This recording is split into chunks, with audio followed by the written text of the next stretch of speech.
মা, তোমার বয়স বেশি হলেও তোমার ভিতরে এখনো অনেক টাইট। আমি একটু করলে আর পারব না। মা, তোমার ভিতরে এত গরম কেন? আমার এটা তো পুড়ে যাবে। তোমার ভিতরে কি পানি ছেড়ে দিব? আমার নাম সুনিতা এবং আমার বয়স ২৯ বছর। আমি একজন সাধারণ নারী, কিন্তু আমার ছোট্ট জগতে সুখে আছি। আজ আমি তোমাকে আমার এবং আমার ছেলের এমন একটি ঘটনা বলতে যাচ্ছি, যা আমার জন্য কখনো ভুলার নয়। কয়েক বছর আগে আমার স্বামী আমাকে ছেড়ে চলে গিয়েছিলেন। তিনি একটি ২২ বছর বয়সী মেয়ের সাথে পালিয়ে গিয়ে তার নতুন জীবন শুরু করেছিলেন। এটি শুনে হয়তো তুমি ভাববে, একজন ৩৯ বছর বয়সী পুরুষ কিভাবে তার স্ত্রীকে একটি নতুন মেয়ের জন্য ছেড়ে দিতে পারে। কিন্তু মনে হয়, আজকের যুগই এমন যে মানুষ নিজের হৃদয়ের টানকেই সবকিছু মনে করে। যাই হোক, এখন আমি আমার গল্পে আসছি। এটি একটি সকালের কথা। আমি এবং আমার ছেলে, যাকে আমি এখন থেকে অজয় বলবো, আমরা মাঠে ভুট্টার ফসলের যত্ন নিচ্ছিলাম। দুপুর হতে না হতেই আকাশে ঘন কালো মেঘ জমে উঠল। কিছুক্ষণের মধ্যেই তীব্র বৃষ্টি শুরু হয়ে গেল এবং আমরা মাঠেই আটকে গেলাম।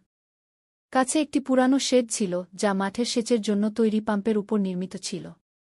আমরা দুজনেই সেখানে আশ্রয় নিলাম এবং বৃষ্টি থামার অপেক্ষা করতে লাগলাম। ধীরে ধীরে দিন ঢলে পড়ছিল এবং চারপাশের এলাকা নির্জন হয়ে গিয়েছিল। সবাই নিজ নিজ বাড়িতে চলে গিয়েছিল। বৃষ্টি এখন হালকা হচ্ছিল, কিন্তু আমার কাপড় সম্পূর্ণ ভিজে গিয়েছিল। ঠান্ডায় আমার হাত পা কাঁপছিল। আমি আমার ভিজে কাপড় সামলানোর চেষ্টা করলাম। ঠিক সেই মুহূর্তে অজয়ের আচরণ কিছুটা অদ্ভুত হয়ে গেল। সে অস্থির লাগছিল। তার শ্বাস দ্রুত হয়ে গিয়েছিল এবং সে আমাকে অদ্ভুত দৃষ্টিতে দেখছিল। তার এই আচরণ দেখে আমিও কিছুটা ঘাবড়ে গেলাম। আমি বুঝতে পারছিলাম না যে হঠাৎ তার কি হয়েছে। আমি তাকে জিজ্ঞাসা করলাম, অজয়, কি হয়েছে? তুমি ঠিক তো? কিন্তু সে কোনো উত্তর দিল না। সে শুধু আমাকে এমনভাবে দেখতে লাগল, যেন কিছু বলতে চায় কিন্তু তার জিভে তালা লেগে গেছে। বৃষ্টি এখন ফোঁটায় ফোঁটায় পরিণত হয়েছিল, কিন্তু আমরা তখনও সেই শেডে ছিলাম। আমি ভাবলাম, সম্ভবত ঠান্ডার কারণে সে অস্বস্তি বোধ করছে। আমি তাকে আমার দিকে ডাকলাম এবং বললাম, সম্ভবত তোমার ঠান্ডা লাগছে। এখানে আমার কাছে এসে বসো। সে ধীরে ধীরে আমার কাছাকাছি এল। আমি তাকে জড়িয়ে ধরলাম যাতে সে কিছুটা উষ্ণতা পায়। আমিও ঠান্ডা অনুভব করছিলাম, কিন্তু সেই মুহূর্তের অদ্ভুত পরিস্থিতি আমাকে আরও অস্বস্তিতে ফেলেছিল। কিছুক্ষণ পরে বৃষ্টি প্রায় থেমে গিয়েছিল। আমি ভাবলাম, এখন বাড়ির দিকে যাওয়া উচিত। আমি আমার কাপড় সামলালাম এবং তাকে বললাম, চলো অজয়, এখন বাড়ি যাই। সে নিঃশব্দে উঠে দাঁড়াল এবং আমরা দুজনেই মাঠ থেকে বেরিয়ে পড়লাম। পথে আমি ভাবছিলাম, শেষ পর্যন্ত তার কি হয়েছিল? সে কেন এমন আচরণ করল? আমি সিদ্ধান্ত নিলাম যে বাড়ি পৌঁছে তার সাথে খোলামেলা কথা বলব, যাতে সবকিছু পরিষ্কার হয়ে যায়। বাড়ি পৌঁছেই আমি তাকে জিজ্ঞাসা করলাম, অজয়, সেই সময় তুমি এত অস্থির কেন হয়ে গিয়েছিলে? কি হয়েছিল? সে কিছুক্ষণ চুপ থেকে ধীরে ধীরে বলল, মা, আমাকে ক্ষমা করে দিও। আমি বুঝতে পারিনি যে আমার কি হচ্ছিল। শুধু এক অদ্ভুত অস্থিরতা হচ্ছিল। তার কথা শুনে আমি কিছুটা স্বস্তি পেলাম। আমি ভাবলাম, সম্ভবত সে সেই সময়ের পরিবেশে অস্বস্তি বোধ করেছিল। আমি তাকে সান্ত্বনা দিলাম, কোনো সমস্যা নেই বাবা। যদি কখনো এমন কিছু অনুভব কর, আমাকে সঙ্গে সঙ্গে বলবে। সেই রাত আমি তাকে বিশ্রাম করতে দিলাম এবং নিজেও ঘুমানোর চেষ্টা করলাম।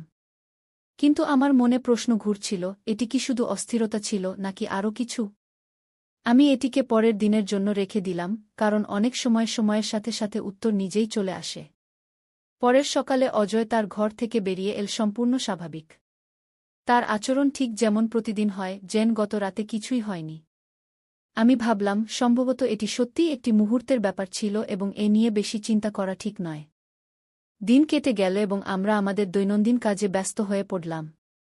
কিন্তু আমার মনে সেই প্রশ্ন কোথাও না কোথাও থেকে গেল। একদিন সুযোগ পেয়ে আমি তার সাথে হালকাভাবে কথা শুরু করলাম, অজয়, তোমার কি মনে আছে সেই দিন মাঠে কি হয়েছিল? আমি দেখেছিলাম যে তুমি হঠাৎ অস্থির হয়ে গিয়েছিলে। সে কিছুক্ষণ থেমে বলল, মা, আমি নিজেই বুঝতে পারিনি যে কি হয়েছিল। সম্ভবত বৃষ্টি, ঠান্ডা এবং সেই নির্জন জায়গা আমাকে কিছুটা ভয় পাইয়ে দিয়েছিল। তার কণ্ঠে সত্যতা ছিল। আমি বুঝতে পারলাম যে সে সেই অভিজ্ঞতা নিয়ে নিজেও বিভ্রান্তিতে ছিল। আমি তাকে আরও অস্বস্তিতে ফেলতে চাইনি, তাই বললাম, ঠিক আছে বাবা, মাঝে মাঝে এমন হয়। বেশ কয়েকদিন সবকিছু স্বাভাবিকভাবে চলতে থাকল।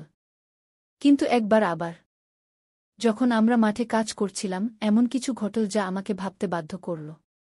অজয় আমার কাছে এসে হঠাৎ বলল, মা, আমি তোমাকে কিছু বলতে চাই। আমি তার দিকে তাকিয়ে জিজ্ঞাসা করলাম, বলো, কি কথা? সে কিছুটা দ্বিধা করে বলল, আমার এখন মনে হচ্ছে সেটা অস্থিরতা ছিল না। সম্ভবত তোমাকে সেই অবস্থায় দেখে আমি নিজেকে নিয়ন্ত্রণ করতে পারিনি। কি তার এই কথা শুনে আমি হতবাক হয়ে গেলাম। আমার মনে অনেক প্রশ্ন উঠতে লাগল, এটি কি শুধু একটি অস্বস্তিকর মুহূর্ত ছিল নাকি আরও কিছু? আমি তার বয়স এবং মানসিক অবস্থাগু আজকে বুঝিয়ে বললাম, এই বয়সে এমনই হয় যখন আবেগগুলো জটিলতা তৈরি করে, কিন্তু তোমাকে বুঝতে হবে এবং সঠিক পথে ফিরে আসা শিখতে হবে। সে আমার কথা মন দিয়ে শুনল এবং মাথা নেড়ে বলল, আমি বুঝেছি মা, আমাকে ক্ষমা করো। আমি এখন এই জিনিসগুলো নিয়ন্ত্রণ করার চেষ্টা করব। এই কথোপকথন আমাদের মধ্যে একটি নতুন বোঝাপড়া তৈরি করল। সে তার আবেগগুলো আরও ভালোভাবে সামলানো শুরু করল এবং আমিও অনুভব করলাম যে একজন মা হিসেবে তার মানসিক অবস্থাকে গভীরভাবে বুঝতে হবে। সময় কেটে গেল এবং আমাদের সম্পর্ক আগের চেয়ে আরও শক্তিশালী হয়ে উঠল। সেই ঘটনার পর আমরা একে অপরের সাথে খোলামেলা কথা বলতে শুরু করলাম, যা আমাদের জীবনকে আরও সুন্দর করে তুলল। এক সন্ধ্যায় আমরা দুজন ছাদে বসে চা পান করছিলাম। আজও হঠাৎ বলল, মা, আমি তোমাকে আরও কিছু বলতে চাই। আমি হেসে বললাম, বলো, কি কথা? সে একটু গম্ভীর হয়ে বলল, সেদিন তুমি আমাকে যা বুঝিয়েছিলে তার জন্য আমি তোমার খুব কৃতজ্ঞ। তুমি সবসময় আমাকে সঠিক পথ দেখাও। কখনো কখনো আমার মনে জটিলতা তৈরি হয়, কিন্তু তোমার কথা আমাকে স্পষ্ট করে দেয়। কি তার কথা শুনে আমি খুব খুশি হলাম। আমি বললাম, বেটা, কোনো আবেগই ভুল নয়, শুধু তাকে সঠিকভাবে বুঝতে এবং প্রকাশ করতে হবে। কুশের সম্মতিতে মাথা নেড়ে বলল, মা, আমি এখন চেষ্টা করব আমার আবেগগুলো বুঝতে এবং সঠিকভাবে প্রকাশ করতে। এই কথোপকথনের পর আমি অনুভব করলাম যে আজও সত্যিই বড় হয়ে উঠছে। আমরা তার ভবিষ্যৎ, পড়াশোনা এবং স্বপ্ন নিয়েও দীর্ঘ আলোচনা করলাম। সেই ঘটনাকে পেছনে ফেলে আমরা জীবনে এগিয়ে যাওয়া শিখলাম। বছরগুলো পর একদিন আজও আমাকে বলল, মা, আমার পড়াশোনা শেষ হয়েছে। আমি এখন চাকরির জন্য শহরে যেতে চাই। কি এটা শুনে আমার মন একটু ভারী হয়ে গেল। একজন মা সবসময় তার সন্তানকে কাছে রাখতে চায়, কিন্তু তার চোখে উদ্যম এবং আত্মবিশ্বাস দেখে আমি বললাম, তোমার যা ভালো লাগে তাই করো। আমি সবসময় তোমার সাথে আছি। সে আমার পাশে বসে বলল, মা, তোমার কারণেই আমি আজ এখানে পৌঁছেছি।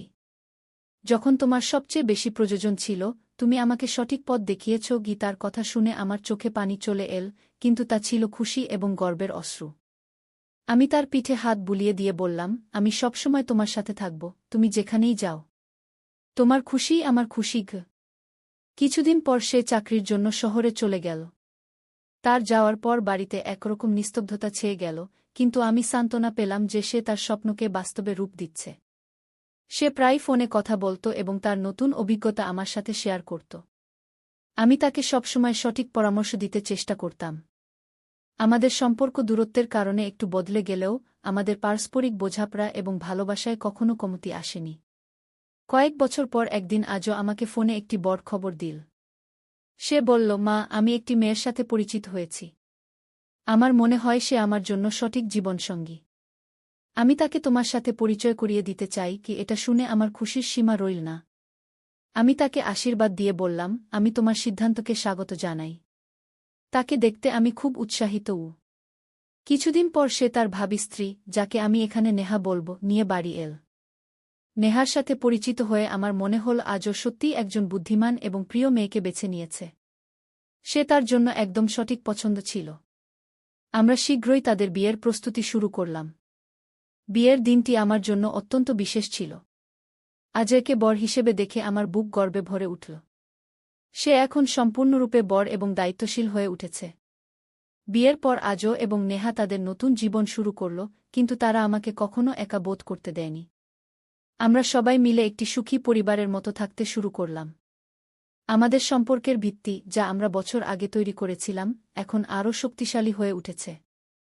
এখন যখন আমি পিছনে ফিরে তাকাই, তখন মনে হয় জীবনে যতই সমস্যা আসুক, যদি ভালোবাসা, বোঝাপড়া এবং খোলামেলা আলোচনা থাকে, তবে প্রতিটি সমস্যার সমাধান সম্ভব।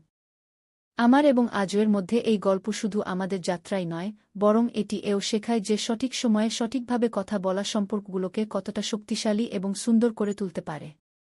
আমাদের পরিবার এইভাবেই সুখ এবং সন্তোষের সাথে এগিয়ে চলেছে। তো বন্ধুরা, এটা ছিল আমার গল্প। বলো, কেমন লাগল? তোমার মতামত অবশ্যই শেয়ার করবে।